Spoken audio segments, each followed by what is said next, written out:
चलो रे चलो रे चलो चलो रे चलो रे चलो चलो जहाजपुर।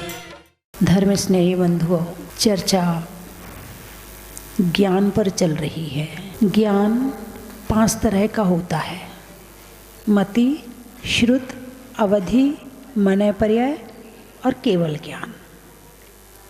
मति श्रुत पर चर्चा हो चुकी थी, अपन अवधि ज्ञान पर चर्चा कर रहे थे। अवधि ज्ञान के 3 भेद हैं: देशावधि, परमावधि और सर्वावधि।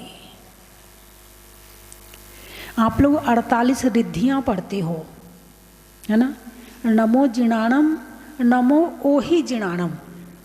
ओहि का मतलब अवधि, जिनको अवधि ज्ञान प्राप्त हुआ है, जिणाणम ऐसे जिन। नमो परमोहि जिणाणम यानी परमावधि ज्ञान, अवधि ज्ञान।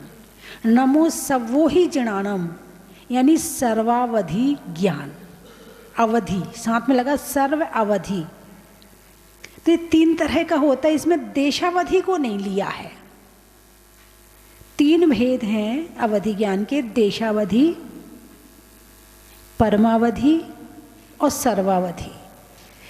इन रिद्धियों में परमावधि को लिया है, सर्वावधि को लिया है, मगर देशावधि को नहीं लिया है। क्योंकि एक देशावधि ज्ञान 4 गति में होता है। नारकियों को भी देशावधि, देवों को भी देशावधि, त्रियंचों को भी देशावधि और मनुष्यों को भी देशावधि हो सकता है। नहीं होता ऐसा नहीं, हो सकता है। लेकिन परमावधि और सर्वावधि जो ज्ञान है वो केवल मुनि राजों को होता है, और जिन्हें हो जाता है वो केवल ज्ञान तक साथ जाता है। यानी ये छूटने वाला नहीं है, एक बार हो गया तो रहेगा हमेशा। देशावधि ज्ञान होकर के छूट जाता है, लेकिन परमावधि सर्वावधि होकर के नहीं छूटता है। अवधि ज्ञान बहुत विशेष है। हर कोई जानना चाहता है कि हम इधर बैठे हैं और हमें घर का पता चल जाए कि घर में क्या हो रहा है, हमें हमारे दुश्मन का पता चल जाए कि उसके घर में क्या हो रहा है, हमें पता चल जाए कि वहाँ प्रोग्राम कैसा हो रहा है। यानी हर कोई जिज्ञासु है, ज्ञान जिज्ञासा पैदा करता है। लेकिन समाधान कैसे हो, तो बहुत सारा समाधान अवधि ज्ञान के माध्यम से हो जाता है। कैसे हो जाता है? वहाँ जाना नहीं पड़ता है, यहीं आंख बंद करो और जहाँ तुमने ध्यान लगाया वहाँ की समस्त वस्तुएं तुम्हें प्रत्यक्ष दिखने लगती हैं आंख बंद करने के बाद। अब कहना माता जी इतनी मेहनत कौन करे ये देशावधि परमावधि के लिए, हमारे यहाँ तो मोबाइल आ गया है, हम तो फटाफट मोबाइल लगाते हैं और सारा देख लेते कौन कहाँ बैठा है, कौन क्या कर रहा है। और तो और छोड़ो माता जी, हमारे यहाँ तो हमने अपने ऑफिस में कैमरे लगा रखे हैं और अपने मोबाइल से उसे अटैच कर रखा है, तो हम तो यहीं कैमरा खोल के देख लेते हैं कि हमें हमारे ऑफिस में क्या हो रहा है। अरे बोलिए ना, है ये पुद्गल का चमत्कार है, ये इनडायरेक्ट है। यदि मोबाइल खराब हो गया तो नहीं देख सकते, यदि आपके कैमरे खराब हो गए तो भी नहीं देख सकते, यदि आपका नेटवर्क चला गया, इंटरनेट चला गया तो भी नहीं देख सकते। लेकिन अवधि ज्ञान ऐसा ज्ञान है कि इसका ना तो नेटवर्क खराब होता है ना इसका नेटवर्क जाता है। यदि हो गया तो सब जैसा है वैसा स्पष्ट दिखा देता, चाहे बादल हो, चाहे ओस हो, चाहे बारिश हो, कुछ भी हो, उसमें कोई फर्क नहीं पड़ता है। बिल्कुल डायरेक्ट जाके प्रत्यक्ष दिखा देता है। और जो मोबाइल से हो रहा है वो पराधीन है, और जो अवधि ज्ञान से होगा वो स्वाधीन है। इसमें किसी मोबाइल की ज़रूरत नहीं है, इसमें किसी नेट की ज़रूरत नहीं है, इसमें किसी चार्जिंग की ज़रूरत नहीं है, किसी चीज़ की ज़रूरत नहीं है। आँख बंद करो और सारा नज़र आ जाए। लेकिन एक बात ध्यान रखना, इस समय तो है नहीं है अवधि ज्ञान, इस समय नहीं है। होगा तो ये पंचम काल के अंत तक, लेकिन अभी नहीं है किसी को, ठीक है। और इस समय जानने की जिज्ञासा बहुत रहती है, और अपने घर में जानने से ज़्यादा दुश्मन के घर में जानने की जिज्ञासा ज़्यादा होती है। उसके घर में क्या हो रहा देखें तो सही, उसके घर में क्या हो रहा देखें तो सही। जिस समय कुटिल भाव बढ़ते हैं उस समय ऐसे ज्ञान भी नहीं होते हैं, क्योंकि इस समय यदि किसी को हो गया तो वो दुरुपयोग ही करेगा, वो सदुपयोग नहीं करेगा उसका। मन पर्याय ज्ञान, दूसरे की मन की बात जानना अभी नहीं है मन पर्याय ज्ञान। नहीं तो हर व्यक्ति लगा के देखे क्या सोच रहा है, लगा के देखे ये क्या सोच रहा है। इतने निकृष्ट भाव ये हो रहे, ये पंचम काल है। इसमें देखो हाइट छोटी हो रही है, चाहे पशुओं की हो, चाहे मनुष्यों की हो, चाहे पेड़ पौधों की हो, सबकी हाइट छोटी हो रही है ना। भाव कैसे हो रहे हैं, वो भी निम्न हो रहे हैं। अभी हमारे पंडित जी जो चर्चा कर रहे थे वो किसका परिणाम है, वो किसका परिणाम है, वो इसी का ही परिणाम है। अपने सजने संवरने में, अपने सूट खरीदने में, अपने ब्यूटी पार्लर जाने में, अपना हाथ पांव रंगने में, अपना रंग रोगन करने में, अपने घर की सजाई लफाई, खूब टाइम है सबके पास में। और टाइम नहीं है तो धर्म के लिए टाइम नहीं है, सेवा के लिए टाइम नहीं है। ऐसा नहीं कि टाइम है नहीं, टाइम सबके पास है। पहले 12-12 बच्चे होने के बाद भी सारे काम हो जाते थे, सास की सेवा भी हो जाती थी, दादी सास की सेवा भी हो जाती थी, और इधर उधर की सासें आ जाएं तो उनकी सेवा भी हो जाती थी, मंदिर भी हो जाता था, उसके साथ में चौका भी लग जाता था, सारे काम हो जाते थे। अब टाइम कहाँ गया, है तो यही 24 घंटे। लेकिन अब अपने बच्चों को ये करना है, वो करना है, ऐसे सजाना है, अब स्कूल भेजना है। पहले तो अपने कपड़े पहने और चले गए स्कूल, यानी अपनी ड्रेस पहनी, खुद ही पहनी और खुद ही चले गए। अब रात को 12 बजे तक मोबाइल चलाती हैं महिलाएं, और रात को जो 12 बजे चलाएगी वो सुबह कैसे 6 बजे उठ के चौका लगाएगी। उसका ज्ञान तो सारा का सारा दुरुपयोग हो रहा है, उसकी आंखों का दुरुपयोग हो रहा है, उसके कानों का दुरुपयोग हो रहा है। मोबाइल तो ऐसा पक जकड़ के रख रहा, देखने में ये बड़ा छोटा सा है लेकिन बड़ा खोटा है। इसने रिक्शे वालों को खराब कर दिया, इसने स्टाफ को खराब कर दिया जो काम करता है, इसने जितने महिलाएं हैं इनको, यानी सब तरह से जो दुरुपयोग आज अपने जीवन का लोग कर रहे हैं उसका कारण केवल मोबाइल है। ये छोटे छोटे बच्चे, ये आने वाले समय में जो पीढ़ी आ रही ना, बहुत कमज़ोर पीढ़ी आ रही है। इनकी आंखें कमज़ोर, इनके कान कमज़ोर, इनका दिमाग कमज़ोर, चलेगा तो बहुत तेज लेकिन कमज़ोर।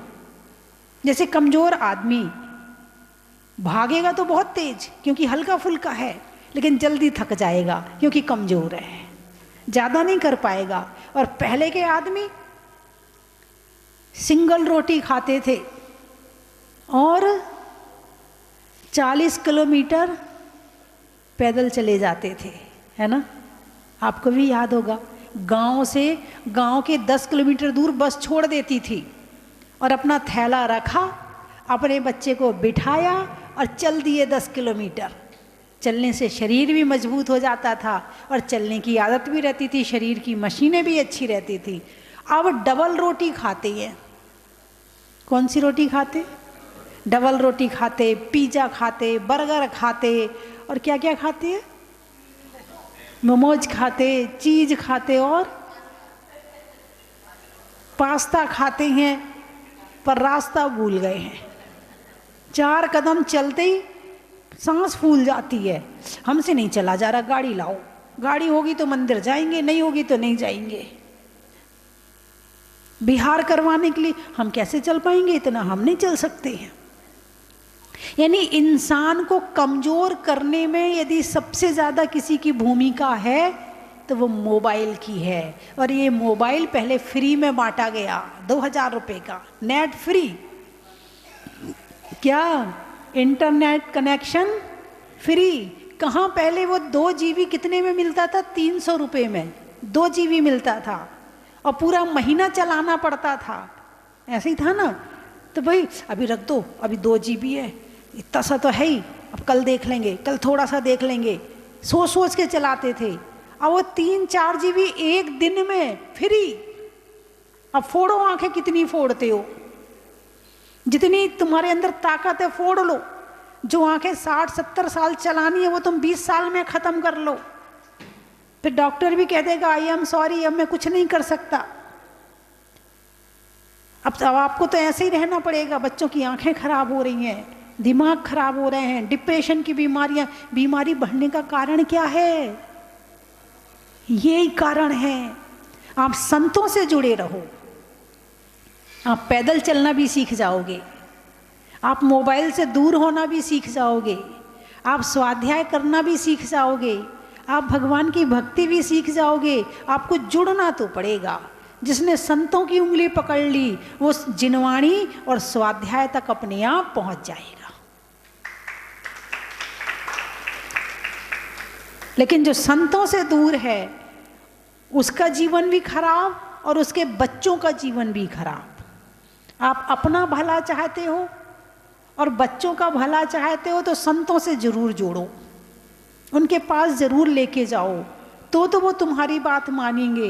वरना वो तुम्हारी बात मानने वाले नहीं, वो तो मोबाइल की बात मानेंगे, वो तो टीवी की बात मानेंगे।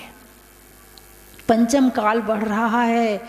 ऐसे समय में यदि हमारे जीवन में कोई हमारा भला कर सकता है तो धर्म के अलावा दुनिया में कोई नहीं है। तो बात चल रही है अवधि ज्ञान की, देशावधि, परमावधि और सर्वावधि। देवताओं को कौन सा ज्ञान होता है? देशावधि, यानी सीमा कम है।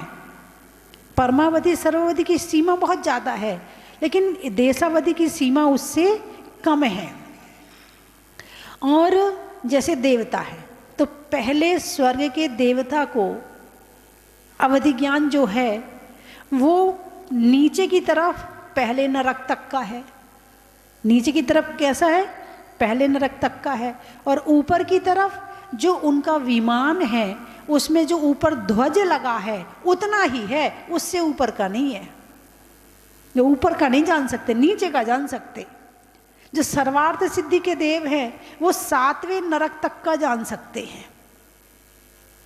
ऐसी नारकियों में है कि नीचे नरक का जान सकते, ऊपर का नहीं जान सकते। भवनवासी देव सुमेरु पर्वत तक का जान सकते हैं, उसके ऊपर का नहीं जान सकते कि स्वर्ग में क्या हो रहा है। ज्ञान है, ये प्रकट होता है, इसका क्षयोपशम होता है। इसका क्षयोपशम कैसे होता है? विशुद्धि से। ज्ञान का क्षयोपशम किससे होता है? विशुद्धि से। और आज विशुद्धि सबसे ज़्यादा खत्म हो रही है। विशुद्धि का मतलब कषायों का उपशम। विशुद्ध का क्या मतलब होता है? कषायों का उपशम, क्षयोपशम। जितनी कषाएं कम होंगी उतना हमारा ज्ञान प्रकट होगा। आपने देखा साधुओं का ज्ञान बढ़ता है, बढ़ता कि नहीं होता? बुढ़ापे में लोग क्या कहते हैं, जो गृहस्थी होते हैं, क्या करें अब तो उम्र ऐसी हो गई है, यहाँ सामान रखते हैं और यहाँ भूल जाते हैं। कहते कि नहीं कहते? और ऐसा अक्सर सबके साथ में हो जाता है। लेकिन कभी किसी साधु को सुना ऐसा कहते, अरे मेरी बुद्धि तो कमज़ोर हो गई है, मुझे तो याद ही नहीं रहता है? जिनने अपने ज्ञान को ज्ञान में लगाया है उसका ज्ञान बढ़ गया है, और जिसने अपने ज्ञान को कषायों में लगाया है उसका ज्ञान घट गया है। यदि ज्ञान को ज्ञान में लगाओगे तो विशुद्धि होगी, ज्ञान बढ़ेगा। और ज्ञान को अज्ञान में और पापों में लगाओगे तो अशुद्धि होगी, ज्ञान घटेगा। और बुढ़ापा आते आते तक तो ऐसी हालत हो जाती है बेचारे की कि अपनों को पहचानना भी छूट जाता है। ऐसा क्यों हुआ? क्योंकि ज्ञान का क्या किया? केवल धन में, पैसे में, परिवार में, रिश्तेदार में, इसी में लगाया और किसी अच्छे काम में नहीं लगाया। और ये किसी एक की बात नहीं कर रही, ये प्राय सबके साथ होता है। एक पंडित जी थे, जहाजपुर के पास में रहते थे, उनका नाम रतनलाल जी था। वो 4 फीट के होंगे और वजन उनका 30 किलो। कितना? 30 किलो, 25-30 किलो था, इससे ज़्यादा नहीं। 1 रोटी खाते थे और जब स्वाध्याय करने बैठते थे तो मैं थक जाती थी मगर वो नहीं थकते थे। और जब उनका अंतिम समय चल रहा था, यानी बीमार हुए, थोड़ा सा शरीर कमज़ोर हुआ, तो वो जो है यदि उनसे घर गृहस्थी की बात करो तो बात नहीं करते थे, और उनसे आप धर्म की चर्चा करो तो उन्हें सारी एक एक चीज़ें याद थी, एक एक चीज़ें क्लियर थी उनकी, एक एक चीज़ें के मतलब सारे कंसेप्ट क्लियर थे, कोई उन्हें यहाँ वहाँ नहीं कर सकता था, इतनी अच्छी बुद्धि। और गांव में केवल उनका परिवार अकेला रहता था। उनने अपना खुद ही का एक छोटा सा चैत्यालय बना लिया था, वहीं पूजा अभिषेक करते थे। जैन दूसरा नहीं था, 8 किलोमीटर 10 किलोमीटर ऐसे दूर दूर रहते थे, उनका अकेला परिवार था। और वो वहाँ रह करके 18 घंटे स्वाध्याय करते थे। बोले दिन में काम करते थे क्या? दिन में व्यापार करते थे और रात में स्वाध्याय करते थे। पूरा दिन व्यापार करते थे और रात को 8 बजे बैठते थे तो 12 बजे तक स्वाध्याय करते थे। लगन होनी चाहिए, काम बाधा नहीं देता है, हमारे अंदर लगन होनी चाहिए कि हमें ऐसा काम करना है। धर्म करने की लगन, ज्ञान करने की, जिसने ज्ञान को पकड़ लिया तो श्रद्धा और चारित्र तो अपने आप आ जाएगा। बिना ज्ञान के जो श्रद्धा होगी, चलो फिर भी सही जगह पे है तो आप व्यवहार सम्यक दृष्टि बन सकते हैं, लेकिन निश्चय सम्यक दृष्टि तो तभी बन पाएंगे जब आपको ज्ञान हो जाएगा, आत्मा का आभास होगा, आत्मा का ज्ञान होगा, तभी होगा। और जिसने आत्मा का, वो परमात्मा को जान लिया, वो सेवा ना करे, ऐसा हो नहीं सकता है। ज्ञान हो तो एक बार, और ज्ञान होने के बाद जैसे अवधि ज्ञान हुआ है, अब कई बार उनके पास भक्त आते हैं, भगवान हमारी शंका का निवारण करो। आपने शास्त्र में पढ़ा होगा, राजा रानी आते हैं, हमारे घर में संतान नहीं है, हमें बड़ी चिंता रहती है, आशीर्वाद है, तुम्हारे यहाँ संतान अवश्य होगी, उस समय पर होगी। ये नहीं कहा कि मैं आशीर्वाद दे रहा इसलिए हो रही है, नहीं। आशीर्वाद आपको कि आप चिंता मुक्त हो जाएं, आपके यहाँ संतान आने वाली है। कैसे जाना? अवधि ज्ञान से जाना। अवधि ज्ञान से जान करके उन्हें बता दिया। तो यानी मुनिराजों के पास यदि अवधि ज्ञान है तो उसका सदुपयोग ही करेंगे, और यदि श्रावक के पास होगा तो दुकान खोल के बैठ जाएगा, आ जाओ। और फिर उसके पास कौन लोग आएंगे? जितने दुश्मन हैं वे आएंगे कि हमारे दुश्मन का बिगाड़ करना है, कैसे करना बताओ, हमें उसका बुरा करना है, उसकी दुकान ठप करनी है, उसकी लड़की की शादी ना हो ऐसा काम करना है, उसकी बहू ना आए ऐसा काम करना, वो तो कोई बताओ। अरे बोलिए ना, आजकल ये तंत्र विद्या चल रही है ना, तंत्र विद्या कि ये तंत्र और सिद्धि और रिद्धि, 2 चीज होती है, रिद्धि और सिद्धि। रिद्धि किसे कहते हैं? तपस्या के माध्यम से बिना इच्छा के, बिना आकांक्षा के जो शक्तियां मिल जाती हैं उसे रिद्धि कहते हैं।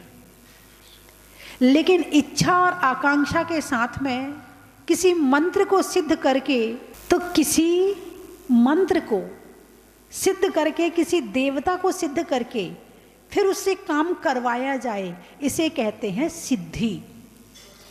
ठीक है।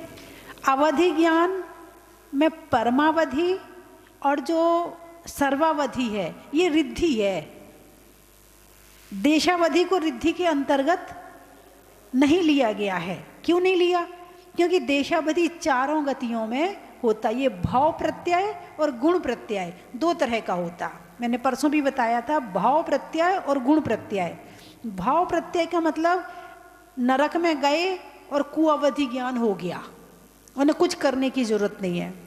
देवता बने और अवधि ज्ञान हो गया। उन्हें कोई मेहनत करने की, कोई तपस्या करने की जरूरत नहीं है।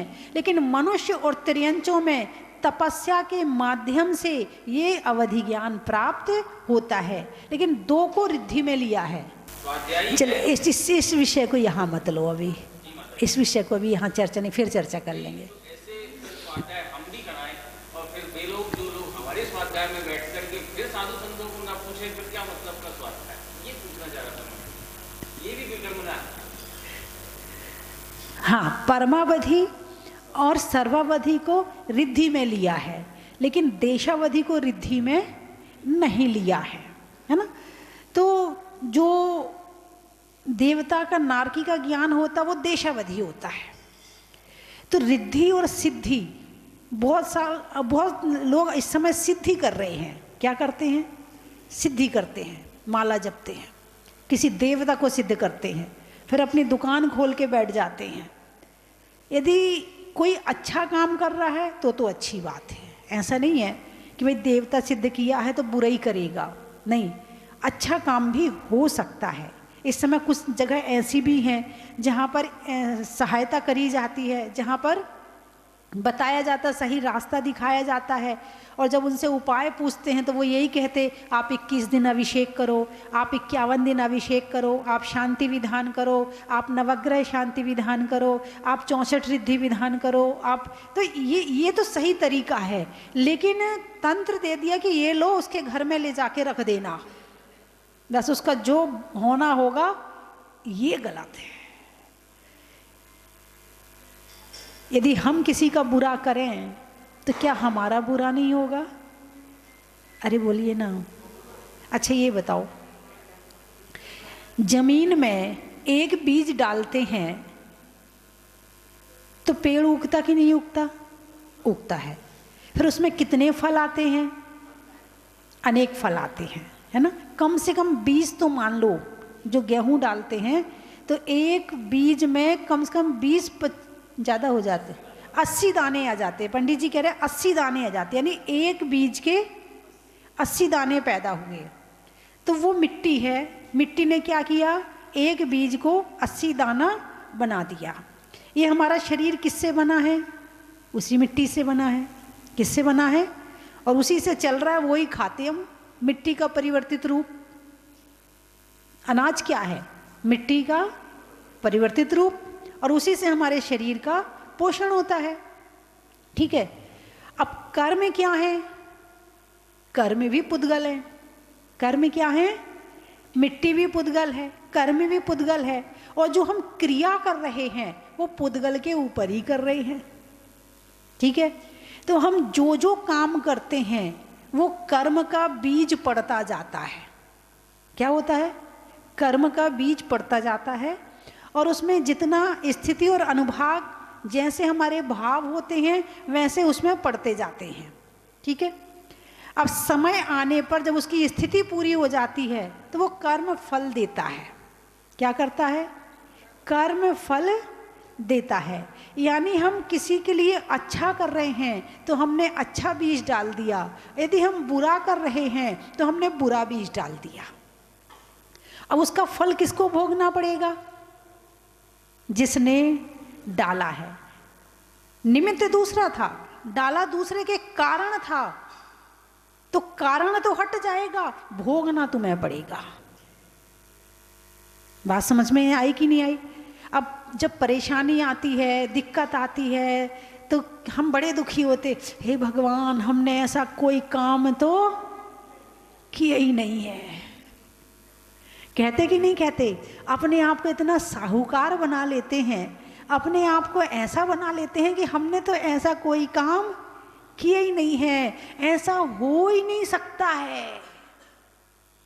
घूसखोरी, बेईमानी यहाँ चल सकती है, कर्मों में नहीं चलती है। यदि दुनिया के सबसे ज़्यादा ईमानदार कोई है तो कर्म ईमानदार है। दुनिया का सबसे बड़ा व्यवस्थापक कोई है तो कर्म व्यवस्थापक है, जो किसी को रत्ती ना कम और न ज़्यादा, जो किया है वही देता है। ये हमारा चढ़ाया हुआ प्रसाद ही है जो हमें खाना पड़ता है, और जो हमें खाने मिल रहा है वो हमारा ही है। इसीलिए जो तुम्हें अच्छा ना लगे वो काम मत करना, क्योंकि वापस लौट के तुम्हारे पास ही आएगा, आज नहीं तो कल, और इस जन्म में नहीं तो अगले जन्म में। तो इसीलिए इन पापों से बचने के लिए, इन बुरे काम से बचने के लिए, इन सब चीज़ों से बचने के लिए होता है धर्म। लेकिन गृहस्थी ऐसी चीज़ है कि वहाँ घुसने के बाद में भाव अपने आप वैसे ईर्ष्या के, द्वेष के, क्रोध के, बदला लेने के, कषाय के, अभिमान के अपने आप पैदा होने लगते हैं। हमें पता ही नहीं चलता कि क्रोध कब आ जाता है, हमें पता ही नहीं चलता कि हमें अभिमान कब आ जाता है, हम कब मायाचारी कर लेते हैं, कब लोभ कर लेते हैं, पता ही नहीं चलता। ऑटोमेटिक गियर लगा है और अपने आप बदलता रहता है और हमारी गाड़ी चलती रहती है ना। तो उस गाड़ी में ब्रेक लगाने के लिए होता है धर्म, उस गाड़ी को सही रास्ते पर ले जाने के लिए होता है धर्म, उस गाड़ी को सही दिशा दिखाने के लिए होता है धर्म। जो धर्म की उंगली पकड़कर अपनी जीवन रूपी गाड़ी को चलाता है उसकी गाड़ी सही रास्ते पर चली जाती है, और जो धर्म को छोड़ करके अपनी गाड़ी को इस दुनिया में चलाता है उसकी गाड़ी या तो त्रियंच गति के गड्ढे में गिर जाती है या नरक गति के गड्ढे में गिर जाती है। अरे बोलिए ना, हाँ या ना हैं? तो आप करेरा वाले तो बड़े पुण्यशाली हो, करेरा में जन्म लिया है या करेरा में बहू बन के आई हो। यहाँ पर ऐसे सुंदर सुंदर मंदिर हैं, यहाँ पर साधु संतों का बिना चाहे आवागमन तुम चाहो तो भी और ना चाहो तो भी, यानी तुम नेशनल हाईवे पे बैठे हो। कहाँ बैठे हो? नेशनल हाईवे पर बैठे हो। तुम्हें साधु संतों का समागम स्वयमेव प्राप्त होता रहता है। अब नदी तो बह रही है, नदी का काम है बहना, नदी तो बह रही है, तुम उसमें से कितना जल ले सकते हो ये तुम्हारे हाथ में है। तुम्हारा पात्र कितना बड़ा है, तुम्हारा बर्तन कितना बड़ा है, तुम्हारे अंदर सेवा भाव कितना है, तुम कितनी साधु संतों की निस्वार्थ भाव से सेवा कर सकते हो, उतना तुम उनसे ले लोगे। वरना नदी तो, नदी का काम तो बहने का है, और साधु तो अतिथि होता है। क्या होता है? अतिथि। तुम अपने मेहमान को अतिथि कहते, अतिथि वो नहीं है जो बिना तिथि आए, वो है अतिथि। पहले से साल भर पहले, 6 महीने पहले, 2 महीने पहले डेट फिक्स नहीं करी कि हमें किस तिथि को यहाँ आना है। जब हमारा बिहार हुआ और जब मौका लगा तब आ गए। इसको कहते हैं अतिथि हैं। और अतिथि देवो भवा, अतिथि देवता के समान होता। देवता का क्या मतलब होता है? देवता का मतलब होता है देवता की सेवा करो तो वो तुम्हें वरदान देता है, और अतिथि की सेवा करो तो वो तुम्हें आशीर्वाद देता है।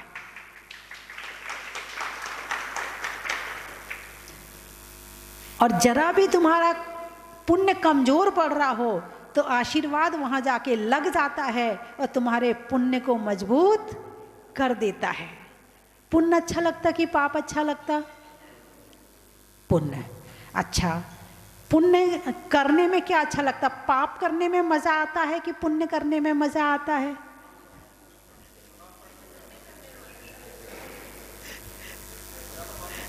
यानी फल किसका चाहिए? पुण्य का।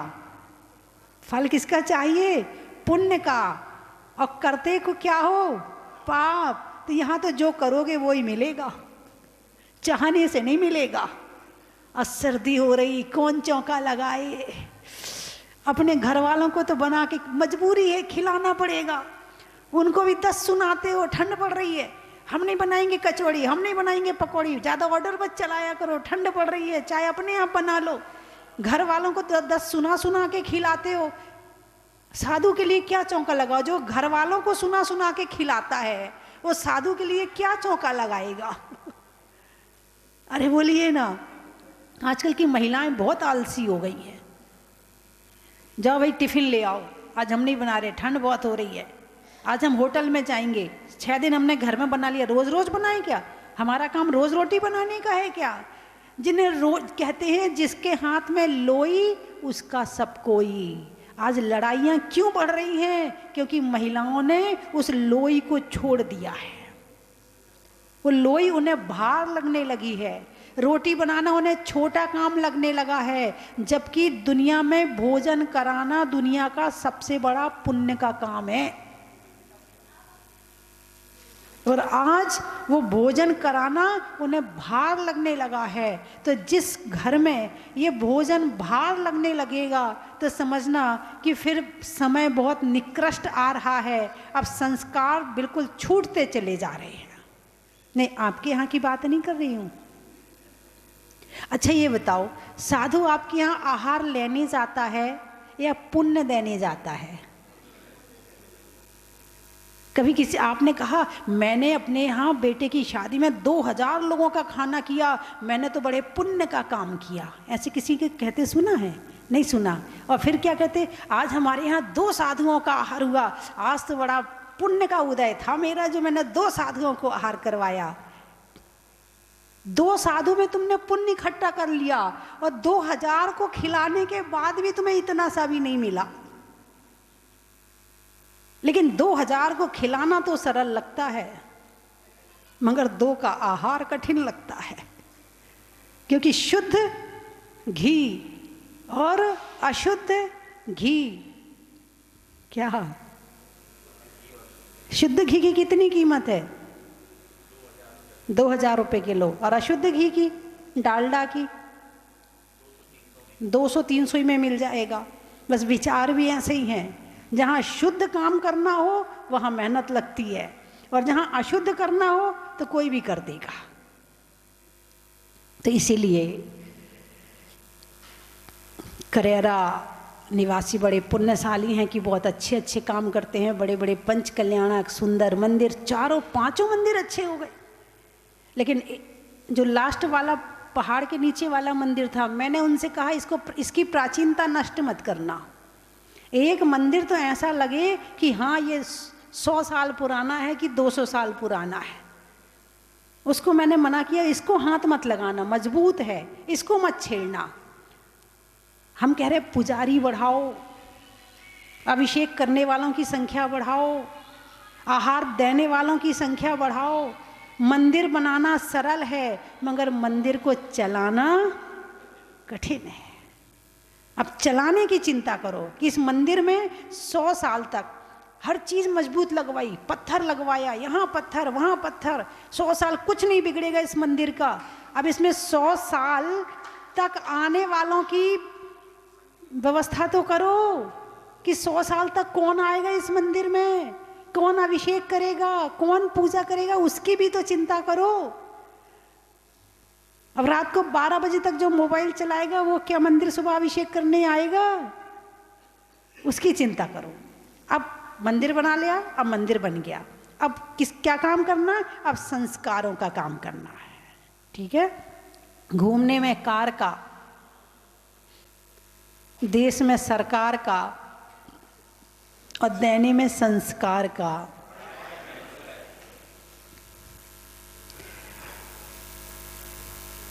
सिरदर्द में बाम का, सुबह के बाद शाम का, और करने में अच्छे अच्छे काम का। नदी में नौका का, मिलने में मौका का, और लगाने में चौका का। सब परिवार अपने परिवार के साथ सागर से आया हूँ और मुझे यहाँ पर आकर बहुत ही प्रसन्नता हुई है। ये चमत्कारिक और अतिशयकारी भगवान मुनि सुव्रतनाथ की प्रतिमा देख के हम सभी बहुत ही हर्षित हैं। यहाँ पे सब चीज़ें बहुत ही सिस्टमेटिक और वेल ऑर्गेनाइज्ड है। Thank you. मैं पहले भी एक बार आ चुका हूँ जब भगवान श्री पुराने मंदिर में विराजमान थे। आज नए मंदिर में आने का मुझे प्रथम बार सौभाग्य मिला है। मुनि सूरत भगवान के चरणों में बारंबार नमोस्तु नमोस्तु। इतना सुंदर मंदिर आंखों में छा गया है, वर्णन किया नहीं जा सकता। माता जी की ये बहुत बड़ी महिमा और हम लोगों पर ये आशीर्वाद है कि हम सबको ये एक मतलब धरोहर मिली है। इस धरोहर के लिए हम षष्ठी भूषण माता जी के चरणों में बारंबार वंदन करते हैं, वंदन करते हैं, वंदन करते हैं। और सबको, सभी लोगों को एक बार निवेदन करूंगा कि इस तीर्थ स्थल पर जरूर से एक बार दर्शन के लिए पधारें और अपने पुण्य का भाग्य जगाएं। वंदामी माता जी, वंदामी माता जी।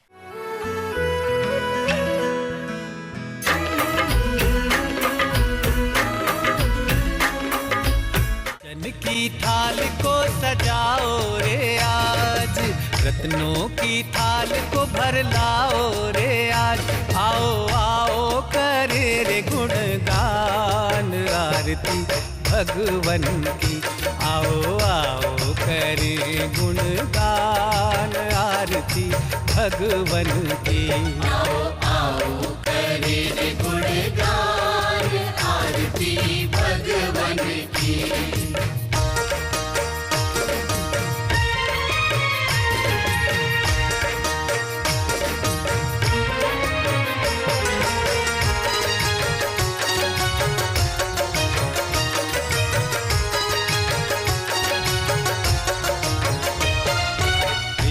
सुमित्र के राज दुलारे, माँ पद्मा जी के नैनों के तारे। पिता सुमित्र के राज दुलारे। अपने इस मानव भव को सफल बनाने का आपके जीवन में आया है अभूतपूर्व अवसर। स्वस्ति धाम प्रणेत्री परम विदुषी लेखिका भारत गौरव आर्यका श्री स्वस्ति भूषण माता जी की पावन प्रेरणा एवं मंगल आशीर्वाद से मध्य प्रदेश की धन्य धरा पर स्थित सिद्ध क्षेत्र सोनागिर के पवित्र पर्वत पर बन रहा है भव्याति भव्य सहस्त्रकूट जिनालय। आप अपने व अपनों के नाम से एक प्रतिमा अथवा एक से अधिक प्रतिमाएं विराजमान कर सहस्त्र पुण्य के भागीदार बने। एक प्रतिमा की न्यौछावर राशि 1,11,000 रुपए मात्र। अपनी स्वीकृति प्रदान करने हेतु दिए गए नंबरों पर शीघ्र संपर्क करें।